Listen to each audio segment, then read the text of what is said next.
Quando eles foram feitos, esses desenhos, foram feitos pelos gregos? Alguém falou século XV. Quem foi você? Dilton. Por que esses desenhos não são dos gregos? Não foram eles que inventaram isso? São século XV por quê?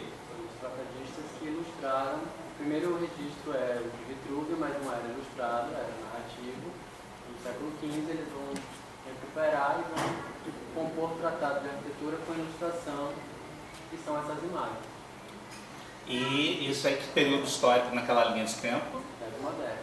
É a Idade Moderna entendida como passando ali pelo Renascimento. Então foram os renascentistas e não os gregos que, a partir de um relato escrito, transformaram em imagem o relato escrito. Interessante, né? Fizeram isso com os indígenas também, né? Relatos escritos se tornaram imagens de canibais. Vamos ver isso na aula número 3. Coincidência, né? É uma prática, né, desse grupo social transformar relato escrito em imagem, porque a imagem é mais convincente. Agora, como é que os renascentistas organizaram as ordens? Tá, mas eu vou fazer uma pergunta objetiva. Eu estou lá em Roma, fiz um desenho. Como é que eu consegui ter acesso à informação para fazer esse desenho?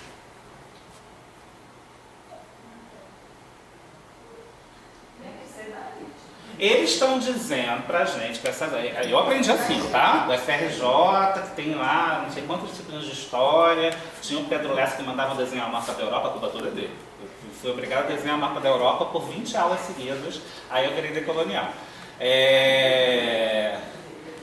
Além de desenhar o mapa da Europa, eu tinha que desenhar as ordens históricas jônica e coríntia de cor, porque eu não podia ser arquiteto se eu não soubesse desenhar a ordem jônica, coríntia e dórica de cor. É tudo culpa dele.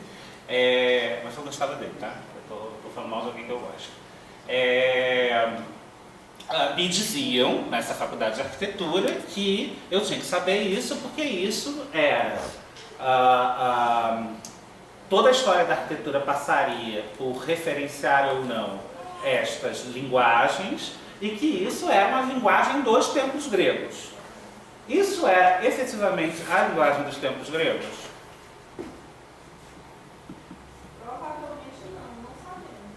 Provavelmente não sabemos. Por que não sabemos? Por que o renascentista tinha todos um montão de templos gregos para analisar, documentar e ver similitudes e diferenças a ponto de conseguir dizer todos os templos passavam por essa hierarquia de linguagem?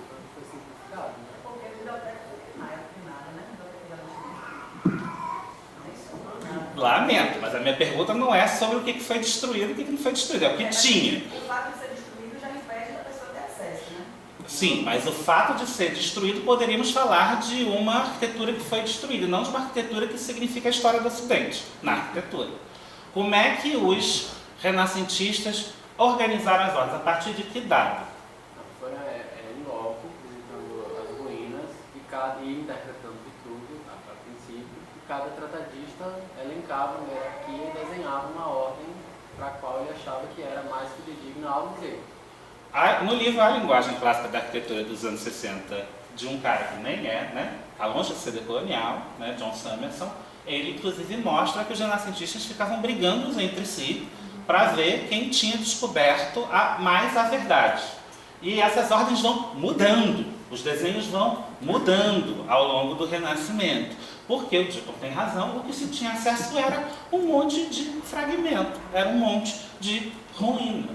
Então, gente, isso é uma invenção, né? No final das contas, é uma invenção muito criativa, baseada em algum dado, mas a imposição de que isto era uma ordem cósmica de superioridade, autoexplicável em si, que foi elaborada pelos gregos e que todos os templos referenciavam historicamente, né? Tem períodos, né? Cada uma dessas ordens supostamente tem a ver com períodos, e que todos os templos respeitavam essa ordem matemática posta nas ordens arquitetônicas que a gente aprende no primeiro ou segundo período de faculdade, é mentira.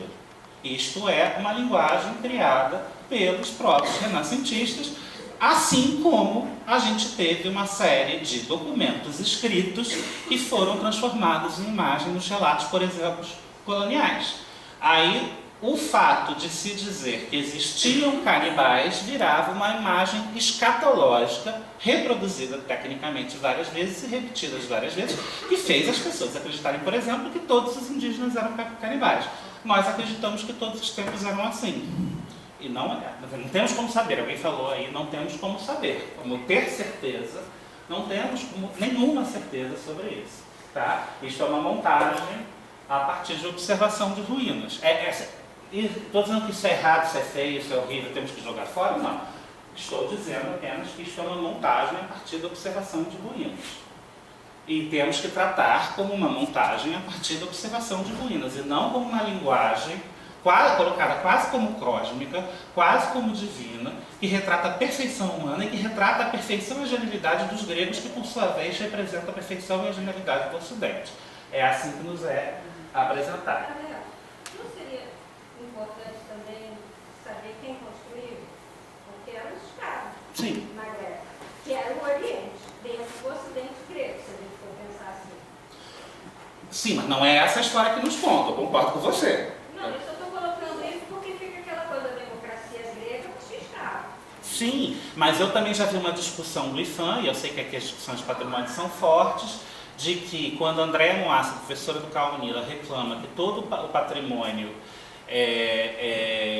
tombado no Brasil praticamente todo, acho que 80% ou 90%, agora não lembro o dado, é patrimônio colonial, representando cadeia, fórum e alguma outra coisa, alguma coisa de administração, igreja, cadeia, fórum e coisas administrativas coloniais, e que só 10% é arquitetura de matriz africana, não acho que seja válido dizer, ah não, mas os negros estão contemplados, eles foram os escravos que construíram essas igrejas.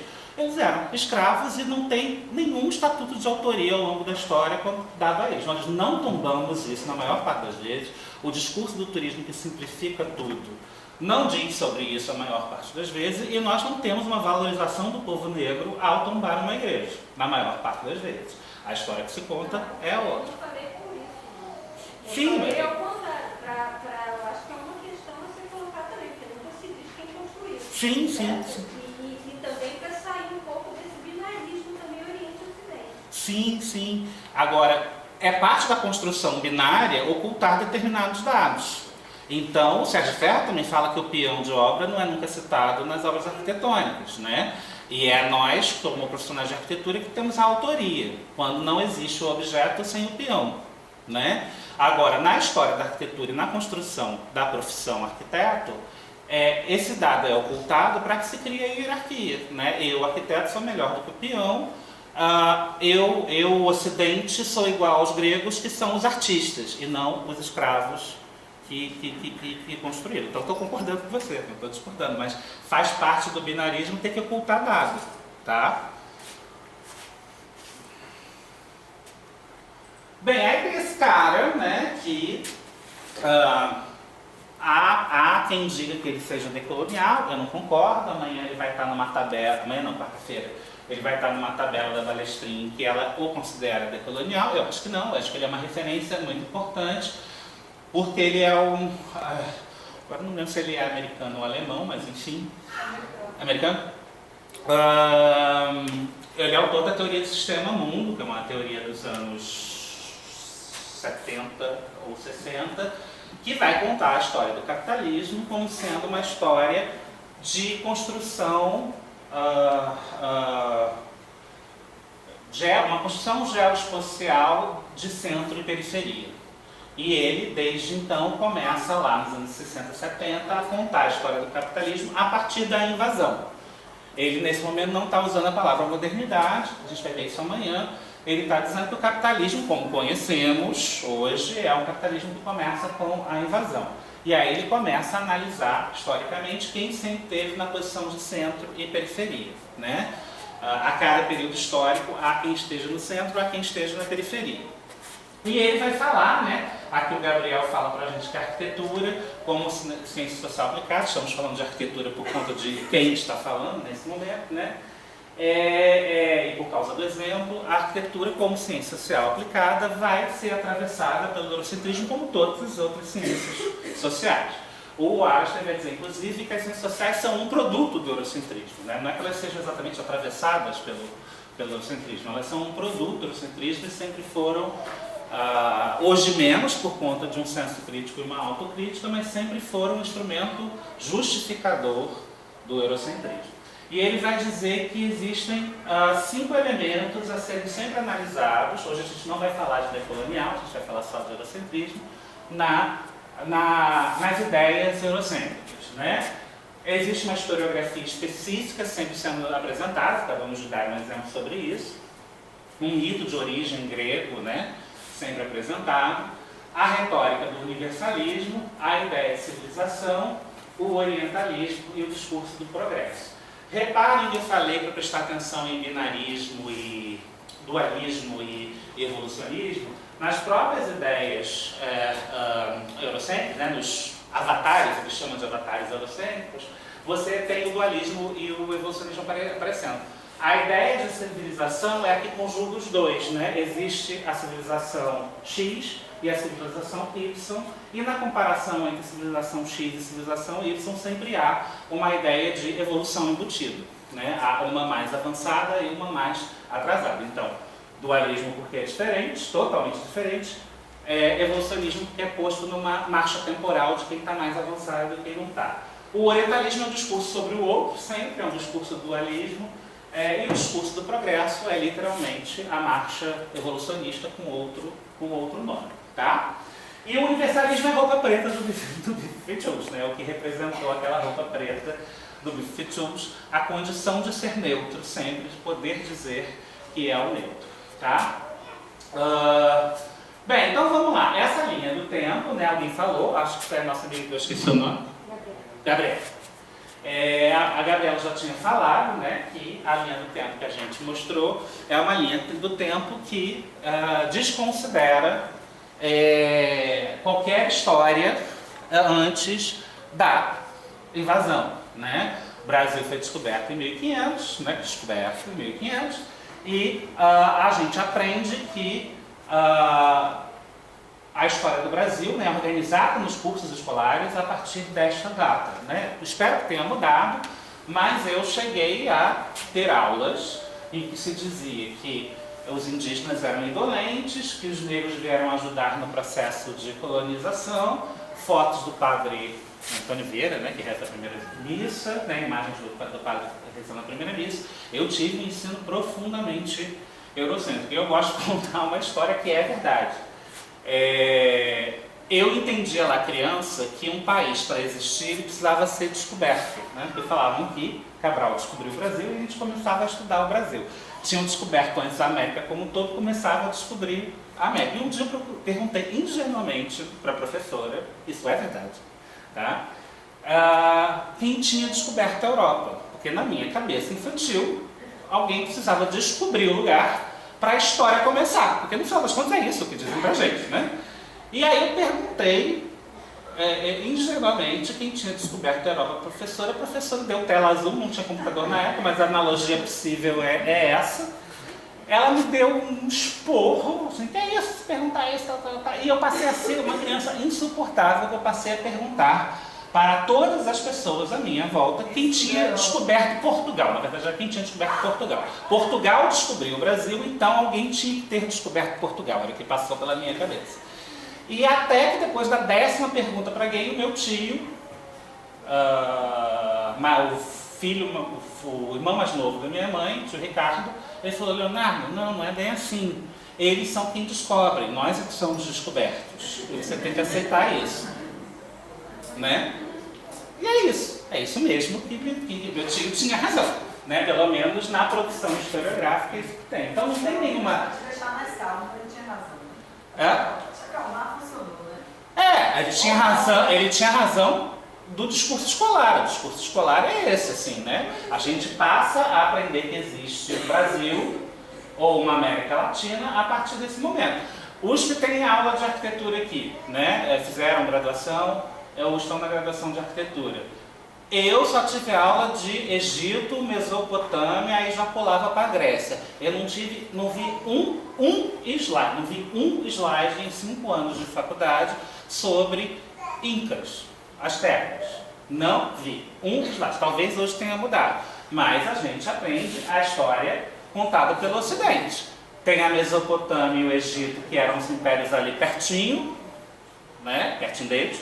As impérios ali pertinho, e depois a gente... Eles beberam lá. Beberam, né? Fizeram umas trocas culturais, e não dá para dizer que eram inferiores, né? Fica esquisito dizer que era inferior. Então, né? Isso é uma coisa que veio antes, e aí depois começa a marcha de Grécia e Roma, e pega o bonde de Grécia e Roma e vai.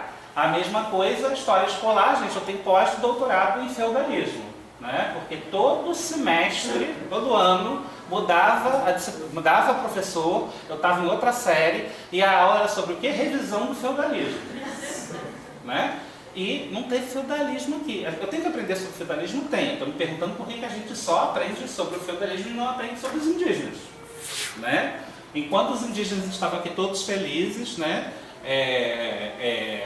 Criando seus impérios, tendo práticas imperialistas também, né? Do que a gente chama hoje de imperialismo, né? Matando pessoas também, fazendo prisioneiros também, tinha o feudalismo. Só que o feudalismo é um fenômeno que não aconteceu na América Latina, e a gente estuda ad nauseam o feudalismo, tá?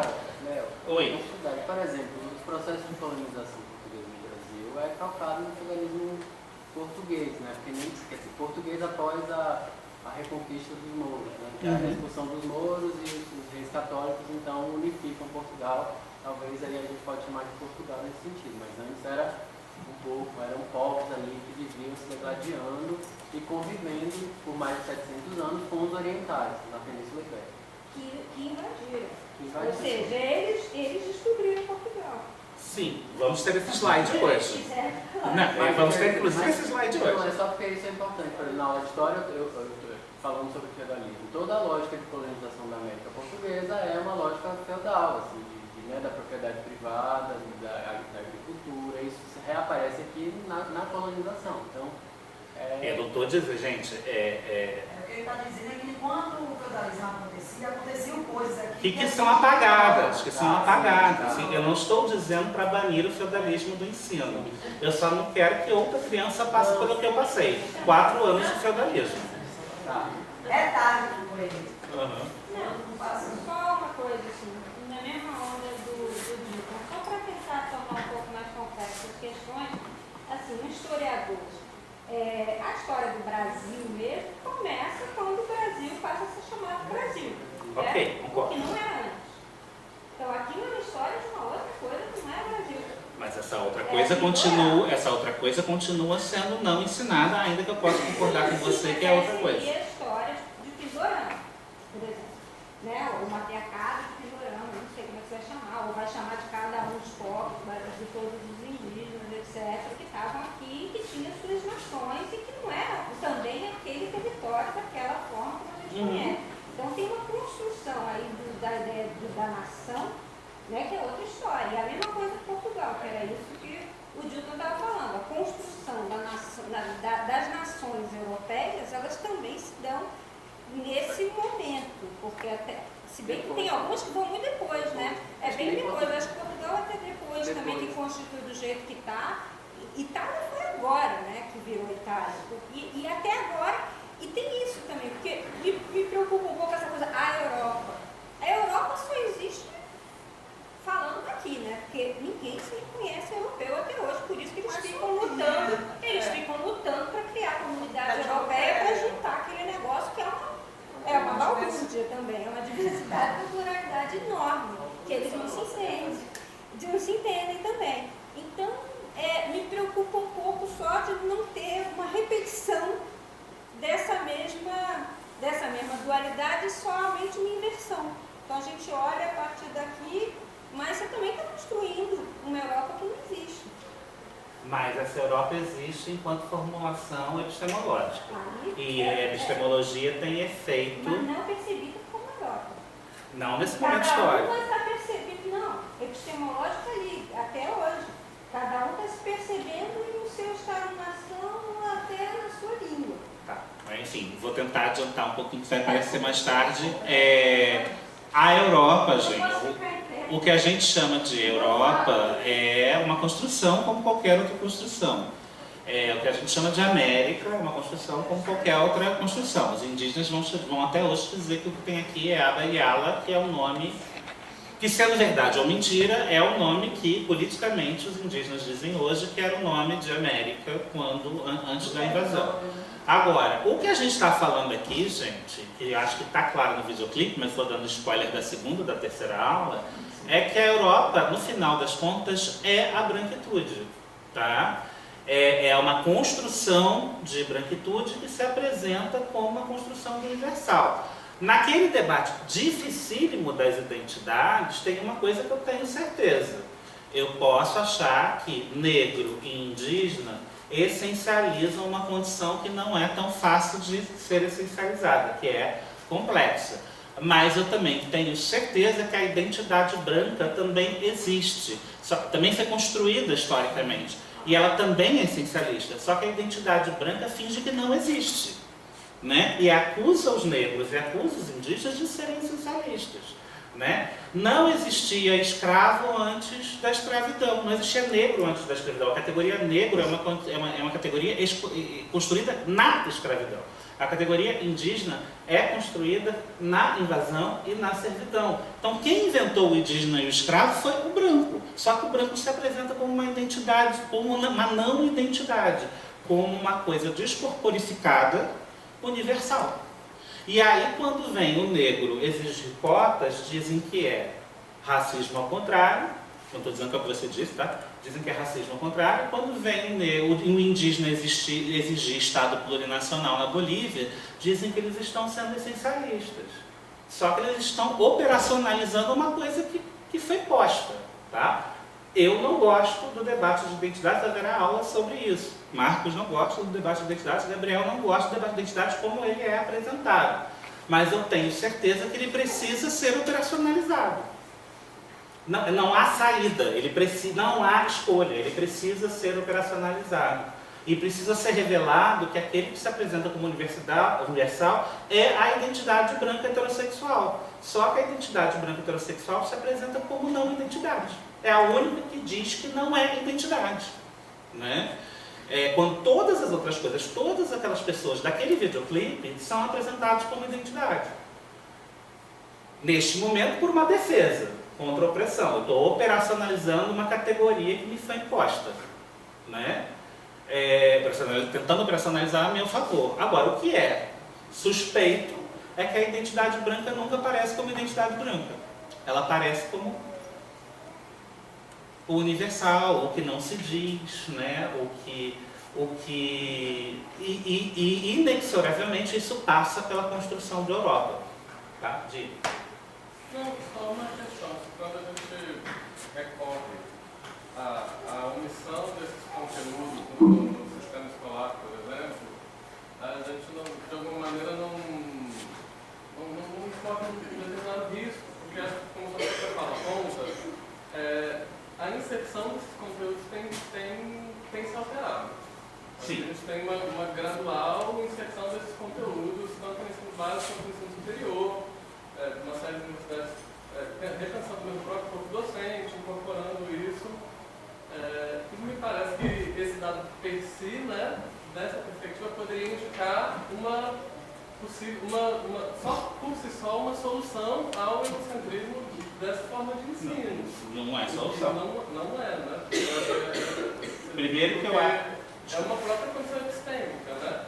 Acho que quando se fala dessa construção linear e binária, isso talvez favoreça mais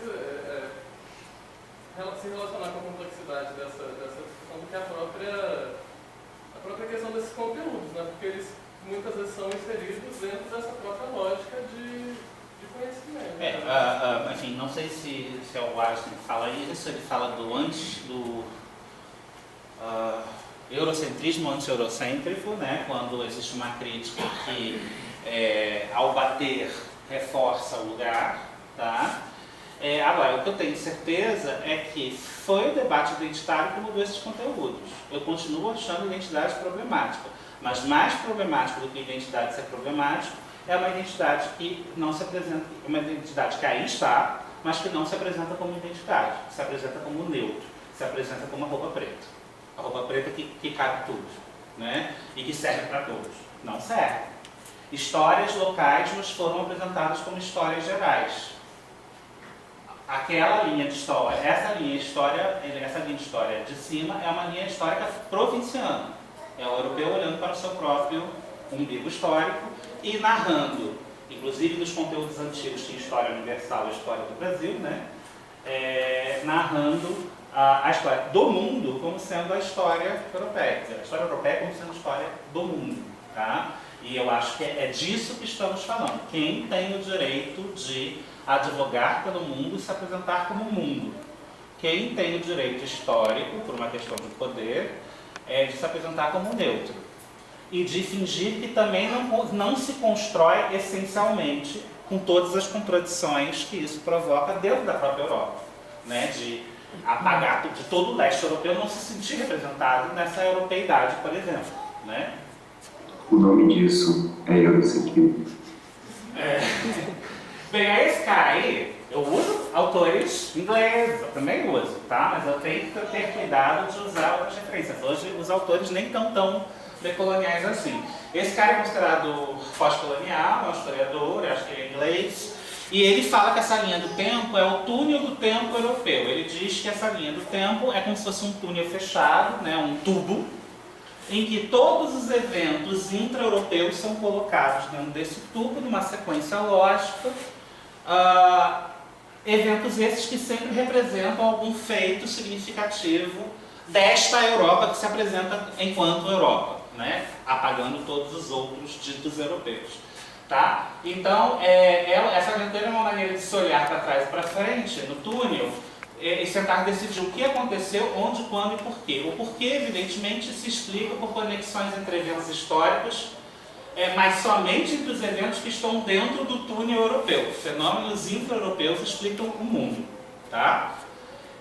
Do lado de fora destas paredes, tudo parece ser uma limitada e atemporal tradição, palavra que foi utilizada aqui para descrever o videoclipe. O que estava atrás era tradição, o que estava na frente é outra coisa. Tá? Os europeus são os que fazem a história, a Europa eternamente avança, progride, se moderniza, o resto do mundo avança mais vagarosamente ou estagna, a sociedade tradicional. A modernização social e econômica da Europa é dita como fundamentalmente um resultado de qualidades internas da própria Europa e não de interação com as sociedades da África, da Ásia e da América, desde depois de 1492. É dito por esta linha do tempo que o colonialismo, inclusive, foi necessário, vai ser depois da Segunda Guerra que vai se começar a debater a não necessidade do colonialismo, né? E o colonialismo não teve importância na organização da Europa. Um exemplo, de novo, da grade escolar. A gente nunca aprende, pelo menos na minha época, talvez tenha mudado hoje, mas é um dado histórico que a gente não aprendia, que a colonização acontece ao mesmo tempo que o Renascimento. Então esse aluno não faz a conexão que o Renascimento só pode acontecer pelo saqueio. Pelo saqueio aqui. A gente aprende aquelas linhas do tempo de forma paralela. A gente tem a aula disso e a aula daquilo. E no colégio, ou na faculdade de arquitetura, ou na faculdade de belas artes, a gente não nos é incitado a fazer a conexão histórica entre um esplendor artístico, técnico, científico europeu e um saqueio na América, saqueio esse que inclui saberes. Saberes também foram saqueados. Tá? E o colonialismo não deveria significar para os africanos, segundo, né, quem defende o túnel do tempo europeu, para os africanos, asiáticos e americanos, uma expoliação, destruição, mas a receita da difusão da civilização, né, europeia. Foi um favor. O colonialismo foi, no olhar eurocêntrico, um favor. Foi a partir do colonialismo que aqueles povos tradicionais, barra primitivos, barra inferiores, barra outra coisa, puderam se desenvolver. Esta sempre foi, e ainda é, no senso comum de muitas pessoas, a justificativa do colonialismo. Frases do tipo, se indígena quer terra, por que que ele tem celular? Esta frase diz respeito a isso. Né? Celular representa desenvolvimento, oca representa primitivismo. Se ele quer continuar na oca, não venha para a cidade. Continue sendo oca. Dualismo e evolucionismo estão nesta frase. E esta frase está ali fora, na primeira esquina que a gente encontrar. Então, isso é um dado presente. Tá? Essa coisa do linha do tempo tem uma explicação corporal, mas o problema é que esse etnocentrismo tem limites, né? A linha do tempo se explica porque o que está na minha frente é o futuro e o que fica para trás é o passado, quando eu ando, né? Isso acontece. Então, a nossa ânsia eterna de fazer linhas do tempo no quadro, né, de entender o tempo como linear, é um dado do corpo, é um dado do olho. Né? A gente não consegue olhar o que está atrás da gente. E quando a gente caminha, o que está atrás da gente fica para trás. Então, portanto, o passado e o futuro são entendidos como a partir do nosso corpo. O problema é que esse entendimento do corpo foi entendido como tempo, como a história, como o devir, como a existência. E isso é um problema. Tá? Porque a gente também é educado para entender que o que vem, por causa do evolucionismo, por causa da ideia de progresso, a gente é educado para que entenda que o que está na frente é sempre melhor e o que está atrás é sempre pior. Tá? Então, o futuro é necessariamente melhor que o presente, que é necessariamente melhor que o passado. Tá? Isso eu já expliquei. Aí esse cara é o decolonial de hoje. Esse é o Henrique do Céu, ele é um filósofo argentino, ainda vivo, bem velhinho, mas ainda vivo. Ligado à teologia da libertação, tá? Ele tem um livro da década de 70 ainda chamado Filosofia da Libertação. Vocês vão ver que eu vou repetir nas 3 primeiras aulas, não, todas as aulas, nas aulas de Marcos e de Gabriel também, vai aparecer muitas vezes um gráficozinho sobre o evolucionismo e o dualismo que é inspirado no texto do Quijano, que está na aula que vem, mas é inspirado também nos gráficos do Dussel. O Dussel faz muitos gráficos, quem lê o texto dele vai ver que ele usa até coisas matemáticas, enfim. Ele é o cara que fala primeiro sobre essa diferença extrema que é colocada no outro e que essa diferença precisa ser eliminada para se conseguir a libertação. E ele vai escrever em 1992, a gente pode dizer que existe um evento marcante na genealogia do decolonial, que é 1992, quando se começa a fazer as comemorações do descobrimento da América.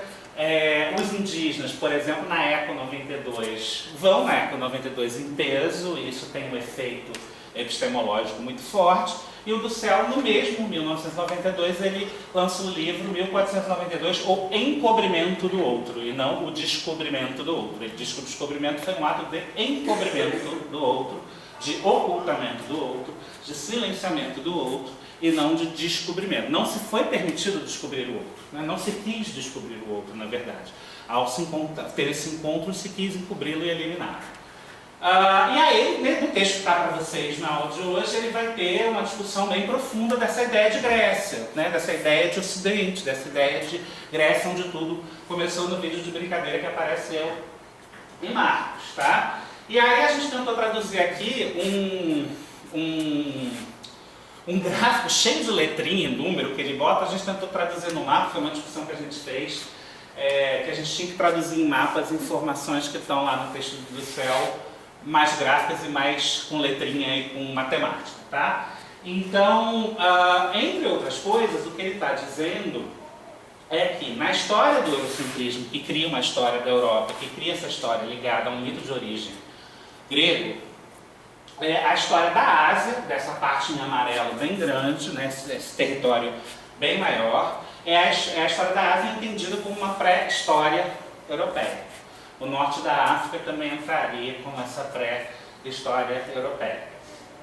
Aí, em algum momento, se elege esta bolinha deste tamanho, que mal se pode ver, como sendo o mundo grego que vai dar origem a tudo.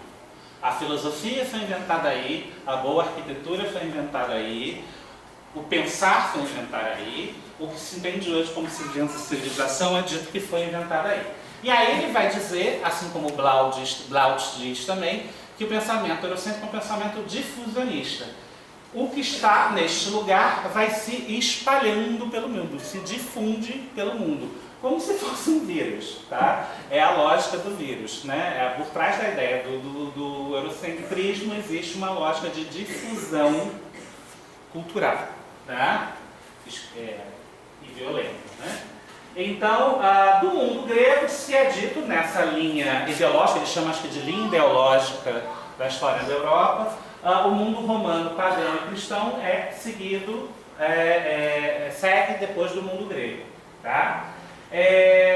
Em seguida, né, vai se aumentando ainda mais, o mundo cristão medieval é a continuidade desse mundo romano pagão. E finalmente o mundo europeu moderno, entendido mais lá no século XVII, é o início da modernidade e é o momento em que se chega no auge do difusionismo na própria Europa e se começa a difundir pelo mundo. Mas há uma ideia de continuidade histórica e territorial embutida nessa linha histórica que ele chama ideológica, tá? Só que o que aconteceu, na verdade, é que a Paula estava falando sobre, né, que os europeus mesmo não se identificam, né? Mas a gente sabe que essa Europa mais ocidental é a que, na construção do senso comum, está ligada a essa ideia de Europa, tá? Evidentemente, a Tchecoslováquia não se vê representada, os próprios italianos, em algum momento, não vão se ver representados, mas mesmo assim a gente sabe que é Grécia e Itália que são colocados como esse mito de origem. O que ele está argumentando no texto é que essa Europa é uma Europa ainda, onde está a Itália, né, que naquele hemisfério ocidental a Itália fica no Oriente, né, essa Europa mais oriental, onde está a Grécia e Itália, não tem nada a ver nesse momento histórico com essa Europa que ele chama de Europa definitiva, né? Durante lá o período helênico, tá? A Europa definitiva, né, a Europa como um todo, onde estão os países que identificamos para além de Itália e Grécia como Europa, são considerados os lugares, né, não países, bárbaros nesse momento histórico, tá? E esse mundo grego, de Grécia e de regiões colonizadas pelos gregos, é um mundo ainda muito pequeno, né? Temos que entender o tamanho diminuto desse império grego, desse momento grego, tá? E no Império Romano Ocidental, é o território que... Desculpa, gente, eu estou cansado já. No Império Romano Ocidental é o território que fala latim, e oriental é o Império Helenista grego. Então, o mito de origem Grécia está no Oriente, e não no Ocidente. E o Ocidente é onde hoje está a Península Ibérica, sobretudo, e que fala ocidental, Itália, Península Ibérica, e que fala latim. E ele tem toda uma defesa do céu de que o nosso pensamento é um pensamento em latim. A despeito dos Estados Unidos serem a hegemonia mundial, é o do Céu e o Mignolo que falam isso, a nossa filosofia é uma filosofia de Grécia à França.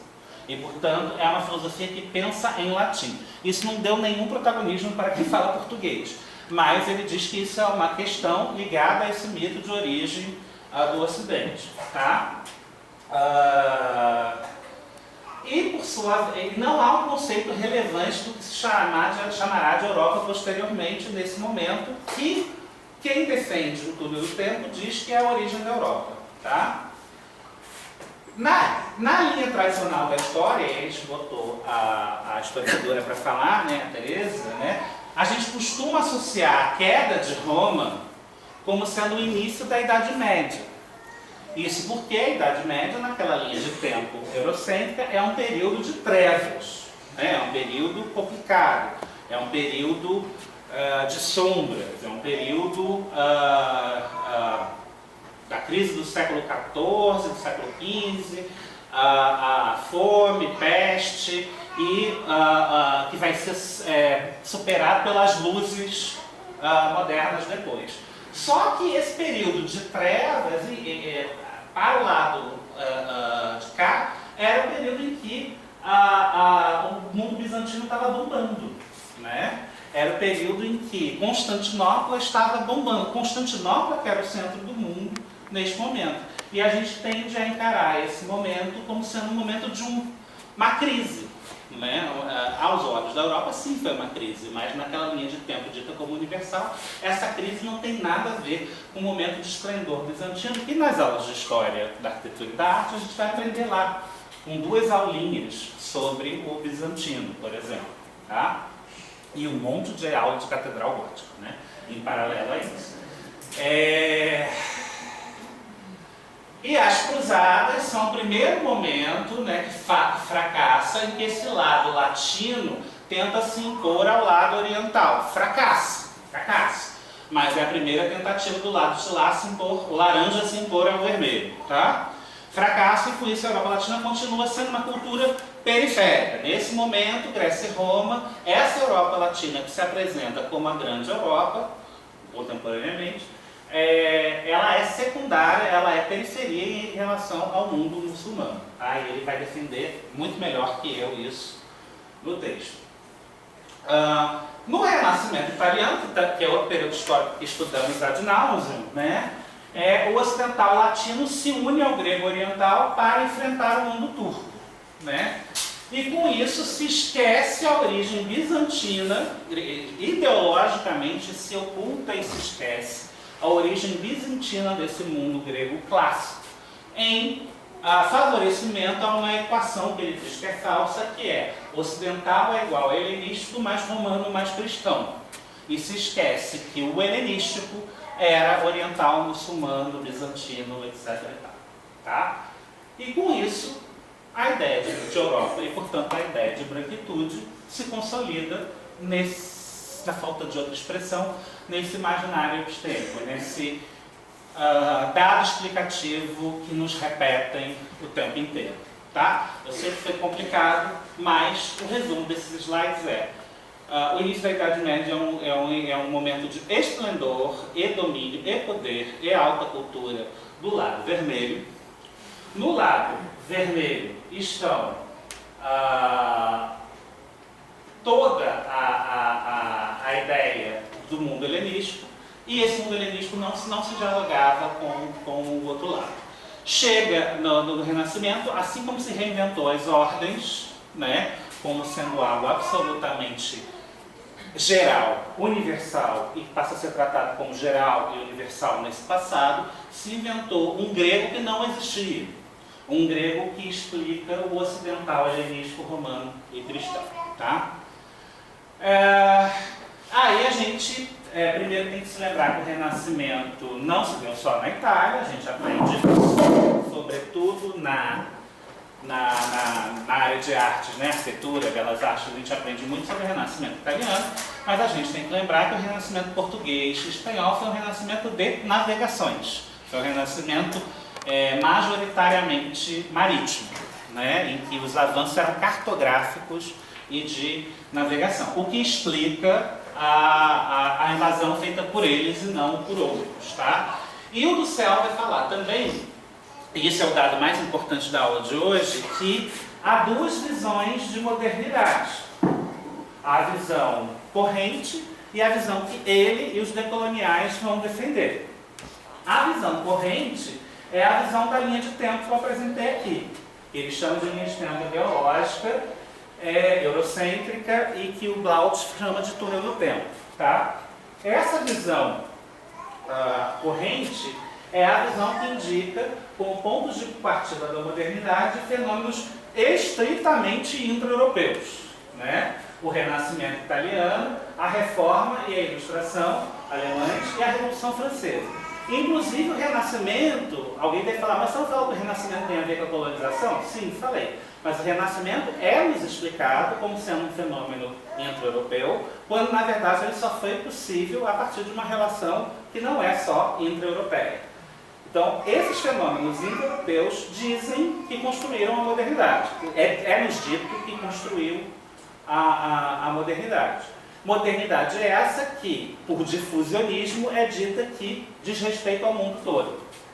E o que ele está dizendo é que ele concorda que a modernidade diz respeito ao mundo todo. Mas para você entender a modernidade como verdadeiramente um fenômeno global, você não pode restringir o pensamento sobre ela a fenômenos intra-europeus. A modernidade, o Renascimento não se restringiu à Europa, e na outra versão da modernidade, o ponto de partida da modernidade é 1492. Tá? Isso é polêmico, inclusive entre os historiadores, né? Os historiadores brigam por causa disso, vai ter historiador que vai dizer que eu sou maluco, que o céu é maluco, mas se lembrar a mente vai ver isso com mais clareza, que a teoria decolonial se estrutura pela teoria do sistema mundo. E a teoria do sistema mundo, na teoria do sistema mundo, faz todo sentido falar de um início do capitalismo como conhecemos, a partir de um início de um capitalismo que conecta todas as partes do mundo, ainda que através da violência, né? A partir de 1492. Então, portanto, o que está sendo dito é que esse início do capitalismo como conhecemos é o início da modernidade. Porque é a partir daí que o mundo se conecta. Quando eu estava falando lá dos indígenas, dos incas, dos astecas, que não são bonzinhos necessariamente, eles também tinham suas atitudes despóticas, as suas invasões, as suas opressões, o domínio de outros povos, mas o que acontecia aqui desse lado do mapa mundi era uma história intra-americana. Era a rede de relações dos incas, dos astecas, dos tupinambás. Enquanto o que acontecia aqui, enquanto fenômeno, sei lá, grego, enquanto fenômeno do feudalismo, era uma história literalmente intra-europeia. Os índios aqui não conheciam os europeus daqui nesse período histórico e não faziam relações com os europeus de cá e os indígenas de lá. Não oficialmente. Não oficialmente, mas não, se havia alguma, né, porque há relatos sobre passagens anteriores a de Colombo, não com a centralidade que se ganha a partir de 1492, não com a pungência que se ganha a partir de 1492. Quando tem 1492 a invasão, efetivamente a história dos americanos passa a ser também a história europeia e vice-versa, porque passa a ter relações, ainda que de dominação, que englobam todo o território, né?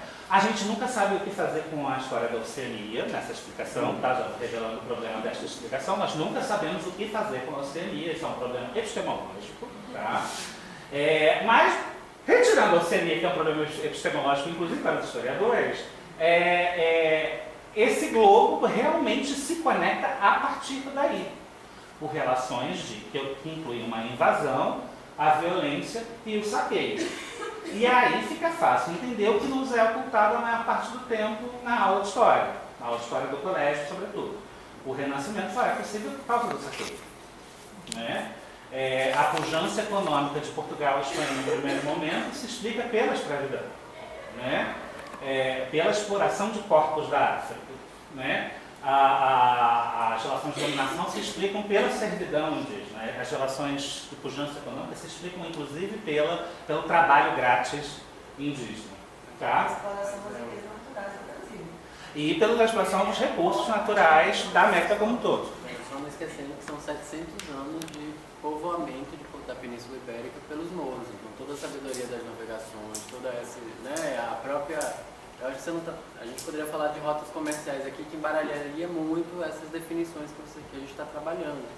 Mas a saída ibérica tem relação com a África, né? com o conhecimento africano, do norte da África, de comércio, de navegação, de exploração, enfim. Sim, não disputando. Se for pegar esse bagulho aí não sai daqui hoje. Mas a minha intenção aqui não é a minha intenção aqui não é um mero retroceder do tempo. Ao olhar para trás, né, dizer que a modernidade tem um pedaço que sempre foi ocultado, né, um pedaço temporal, um naco temporal que sempre foi ocultado da definição de modernidade, tem que ser uma escolha política. Ninguém precisa concordar comigo, isso é deliberadamente uma escolha política. Você fala de um protagonismo de Portugal e Espanha, que não estou dizendo que é um protagonismo de esplendor, né? Eles foram países que hoje são considerados, inclusive do sul global, ganham um protagonismo que na primeira versão de modernidade não tem. E a América vira a grande protagonista da modernidade quando você faz isso. Então isso é uma chave que você mostra que é necessariamente política. Porque foi a América que conectou o mundo todo. Foi a inclusão da América que conectou o mundo todo. E aí tem várias explicações, inclusive religiosas. Eu esqueci de botar isso no slide. Era muito comum, na época existia um mapa que se chamava mapa T em O. Por que ele se chamava T em O? Porque ele era um T dentro do O. Então imaginem um T dentro do O, em cima estaria a Ásia, aqui à direita de vocês a Europa, à minha esquerda a África, porque era um mapa que mostrava o nosso mapa como conhecemos assim. Então a Ásia estava aqui, a Europa estava aqui, a África estava aqui. A Ásia era maior porque era um continente maior. No meio estava Jerusalém, como no mapa que o Marcos mostrou, Jerusalém se apresentava no mundo. Isso porque, na concepção da Idade Média, os 3 continentes eram divididos entre os 3 filhos de Noé. Então a Ásia era de um, agora não vou lembrar, né, nunca frequentei catecismo, a Ásia era de Javé, a África era de não sei quem, a Europa era de não sei quem. Então aquele mundo majoritariamente cristão se entendia naquele mapa. A precisão geográfica não tinha nenhuma importância. O importante era você saber que o mundo era organizado pela teologia. Existem 3 lugares, esses 3 lugares estão divididos pelos filhos de Noé. Quando você coloca na equação a América, você acaba com essa explicação. Porque de quem é a América? Se eu tinha toda uma explicação baseada nos 3 filhos de Noé, porque isso era uma explicação teológica, a América vai ser colocada na chave do inferno e do paraíso por causa disso. Porque ela não cabia na explicação teológica. Tá? E aí a gente começa a se perguntar se aquilo que a gente aprendeu sobre antropocentrismo e teocentrismo é verdade? Não, né? A gente está com um governo que mostra que o teocentrismo não acabou. Né?